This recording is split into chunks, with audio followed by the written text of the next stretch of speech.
alaykum.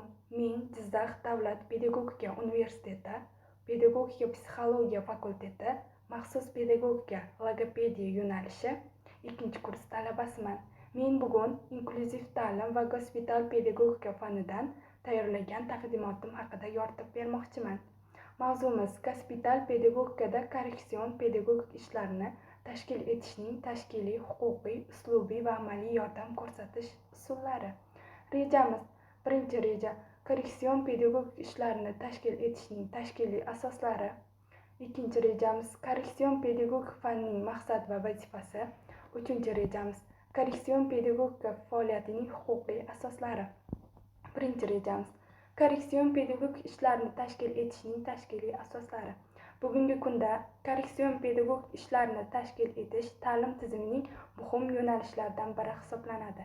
Jismoniy va aqliy rivojlanishda turli xil muammolarga ega bo'lgan bolalar uchun maxsus ta'lim sharoitlarini yaratish zarurati inklyuziv ta'lim konsepsiyasi rivojlanishiga sabab bo'lmoqda.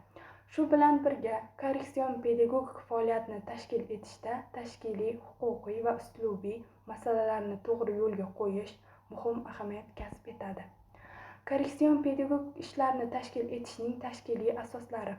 Korreksion pedagogik ishlar eshitish qobiliyati zaif yoki umuman eshitmaydigan bolalar bilan maxsus metodlar asosida olib boriladigan ta'lim, tarbiyaviy jarayondir. Ushbu jarayonning samaradorligini ta'minlash uchun uning tashkiliy asoslari muhim ahamiyat kasb etadi. Korreksion pedagogik ishlarning tashkiliy asoslari. Korreksion pedagogik ishlarni tashkil etishda quyidagi asosiy tashkil jihatlar e'tiborga olinadi. Me'yoriy huquqiy asoslar. Eshitish qobiliyati zaif bolalar uchun korreksion ishlar quyidagi me'yoriy huquqiy hujjatlarga asoslanadi. O'zbekiston Respublikasi ta'lim to'g'risidagi maxsus ta'lim tizimini rivojlantirishga oid asosiy hujjat. Nogironligi bo'lgan shaxslarning huquqlari to'g'risidagi qonun. Eshitishda nuqsoni bo'lgan bolalarni ta'lim olish huquqlarini himoya qilish. Davlat ta'lim standartlari maxsus ta'lim ehtiyojlariga ega bolalar uchun mo'ljallangan o'quv dasturlarini ishlab chiqish asoslari. Eshitishda nuqsoni bo'lgan bolalar uchun maxsus maktablar, guruhlar va metodik tavsiyalarni belgilaydi. O'zbekiston Respublikasi Sog'liqni saqlash vazirligining reabilitatsion va tibbiy pedagogik yordam bo'yicha yo'riqnomalari tibbiy ko'mak va pedagogik faoliyatning uyg'unligini ta'minlaydi. Ikkinchi rejamiz. Korreksion pedagogik fanning maqsad va vazifasi. Korreksion pedagogikaning maqsadi. Korreksion pedagogika jismoniy va aqliy rivojlanishda turli xildagi nuqsonlari bo'lgan bolalarni o'qitish, tarbiyalash va reabilitatsiya qilish bilan shug'ullanadigan pedagogikaning maxsus sohasi. Uning asosiy maqsadi maxsus ta'lim orqali bolalarni jamiyatga integratsiya qilish, eshitish, ko'rish, harakat va aqliy rivojlanishda yoki nutqidagi nuqsonlar bo'lgan bolalar uchun maxsus metodlarni ishlab chiqish va qo'llash. Bolalarning rivojlanishida mavjud bo'lgan cheklovlarni bartaraf etish yoki yumshatish. Individual yondashuv asosida bolaning jismoniy, psixologik imkoniyatlarini maksimal darajada rivojlantirish, maxsus pedagogik metodlarni ishlab chiqish va qo'llash. Rivojlanishda nuqsoni bo'lgan bolalar uchun innovatsion ilmiy asoslangan metodlarni ishlab chiqish. Ijtimoiy moslashuvni ta'minlash, nogironligi bo'lgan bolalarga jamiyatda o'z o'rnini topishga ko'maklash. Pedagogik fanning huquqiy asoslari. Korreksion pedagogik ishlarni olib borish uchun huquqiy asoslar muhim ahamiyat kasb etadi. O'zbekiston Respublikasi bu sohada quyidagi asosiy hujjatlar mavjud. Ta'lim to'g'risidagi qonun maxsus ta'lim, inklyuziv ta'lim imkoniyatlarini belgilaydi. Nogironlar huquqlari to'g'risidagi qonun nogironligi bo'lgan shaxslarning ta'lim olish huquqlarini kafolatlaydi.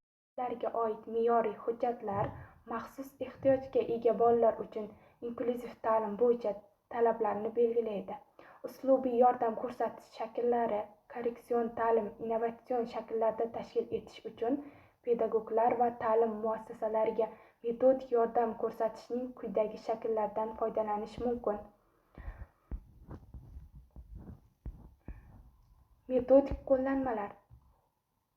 Defektolog, logopedlar uchun o'quv uslubiy materiallarni ishlab chiqish. Innovatsion texnologiyalar.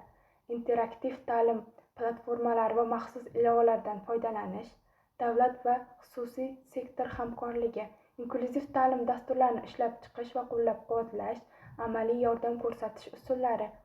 Amaliy yordam pedagoglar, ota-onalar va bolalar uchun quyidagi shakllarda tashkil etish mumkin.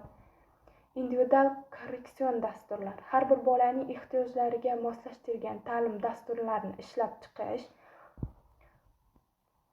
Muloqot terapiyasi, logopedik mashg'ulotlar, psixologik maslahatlar, ijtimoiy moslashuvni yaxshilashga qaratilgan treninglar, oilaviy maslahatlar, ota-onalarni farzandlarining rivojlanishi va o'qitish jarayoniga jalb qilish, korreksion pedagog ishlarini samarali tashkil etish uchun tashkiliy, huquqiy, uslubiy va amaliy jihatlar kompleks yondashuvlar orqali yo'lga qo'yilishi lozim.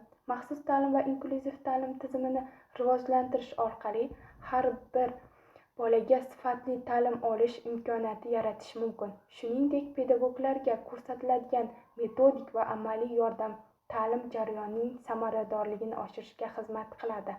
Bugungi mavzumiz shulardan iborat edi. E'tiboringiz uchun rahmat.